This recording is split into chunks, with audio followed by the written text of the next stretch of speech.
Stephanie went to the desk where Victor's desktop computer was set up. She kicked pizza boxes out of the way. She made a mental note to make sure to stack them back up a little before Victor returned. Time was thin.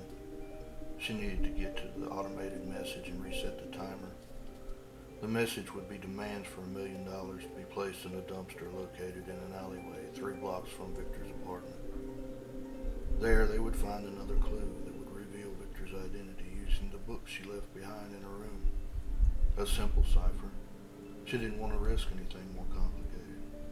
After that, it was only a matter of hours, maybe even minutes, before the cavalry would arrive. The timer had been set to 24 hours. The circumstances had changed, or rather the understanding of what she had gotten herself into had changed. She would change the time to just 12 hours. She could deal with Victor that long. At least she hoped she could. Her confidence had taken quite a hit. She sat in front of the computer and powered it up. It was password protected, but that wouldn't be an issue. Victor had given her the password when she asked for it. He didn't even seem all that concerned with why. He had seemed to almost worship at her feet.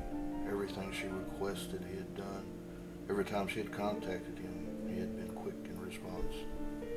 She logged in and found the computer system was near NASA quality and speed.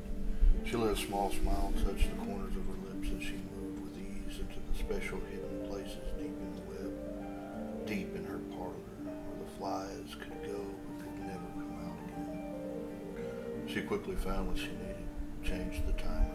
She also changed the message to be a lot less cryptic. She had the utmost faith in Ernie, but she didn't want to take any more chances than necessary.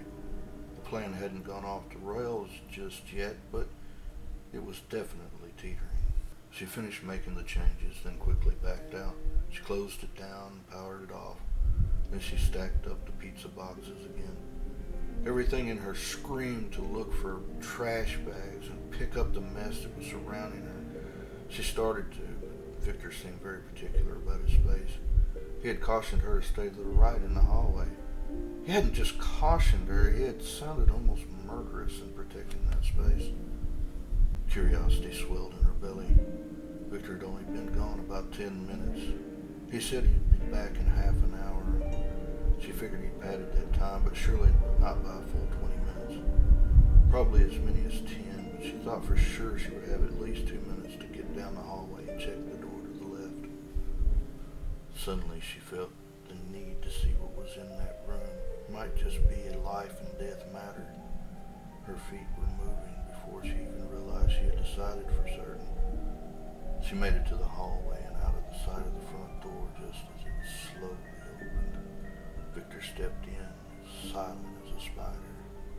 He turned and shut the door, carefully latching it, then followed Stephanie as she walked down the little hallway. At the door, she reached out and touched the doorknob. She felt an electric foreboding. She knew that she had to see what was inside. She also knew that she had no desire to see what was inside the room. The indecision froze her in mid-motion. She saw her hand moving in slow motion. Her heart pounded hard in her chest, and for a moment she wondered if a healthy 13-year-old female could die of a heart attack. She was sure it happened before. She just hoped it was a rare occurrence. She took a deep breath, then pulled her hand back. No, she only had to deal with Victor for a few more hours. She could fake menstrual cramps and spend the majority of the time in the bathroom if she had to. But if she violated his command to stay out of his room, it might make the relationship unmaneuverable. She stepped back and felt her motion impeded. She opened her mouth to scream. She couldn't help it. The fright was more than she could contain. A strong but sweaty hand clamped down over her mouth and nose. Panic rose in her chest. She fought to breathe but couldn't. What little air there was in her lungs was forced out in a weak shriek that barely made it between his fingers. His other arm wrapped around her waist like an anaconda and pulled her violently off the floor. Stephanie tried to kick out, but the hallway was too small, and she only managed to slam her left foot into the door. There was a crack and a searing pain that went up her leg as her big toe and its next door neighbor snapped. Victor pushed her against the door, and for a horrifying moment she was sure he would rape her. It had been the one thing she hadn't worried about. She had read all the horror stories, sure, but she had convinced herself that she had profiled him to be more or less asexual. At the moment, she was terrified that she had once again miscalculated the man. A small amount of relief came when, instead of reaching for areas of her body she had hoped to keep sacred until she was ready to share them, he reached for the doorknob, pushed the door open, and flung her inside. She hit the floor with a thud and heard the door slam back shut behind her. She heard a metallic fiddling sound as he closed the clasp and attached a padlock. She sat panting with fear, but also a small amount of relief. I told you to stay to the right! Why didn't you listen to me? I thought you were different. But you aren't. You're just like the others. Victor was crying. He sounded pitiful and angry at the same time. Stephanie was glad to hear both. She was angry at herself. She hated feeling afraid. She hated feeling out of control. She hated knowing that she had outsmarted herself. She didn't wear humility well. She began to fantasize about Ernie kicking in the door and putting a bullet between Victor's eyes. She licked her lips at the thought of the man's brains exiting the back of his skull and could almost smell it. Smell it. What was that smell? Stephanie sat up on her knees. The smell that permeated the rest of the apartment was hundreds of times stronger in this room. It was completely dark and there was no lights and seemingly no window, though she figured he must have just covered the window with a blackout curtain. She crawled a few feet and came up against what she could only assume was a bed. She pulled herself up, fumbled around until she found the lamp.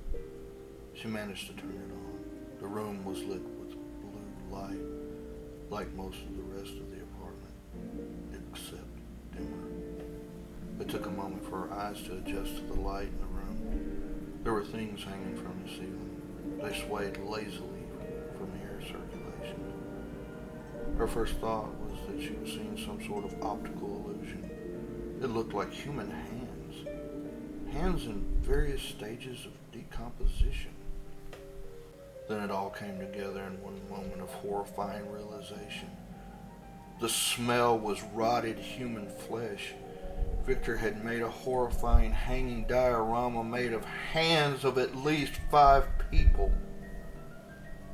Victor slid to the floor with his back against the door. He buried his face in his hands. He shook his head back and forth and rocked himself. His tears were slowing, but his agitation hadn't abated. Then the scream came. The scream he knew would come. The scream that pierced his brain like a hot poker. The same sort of scream he had heard several times before.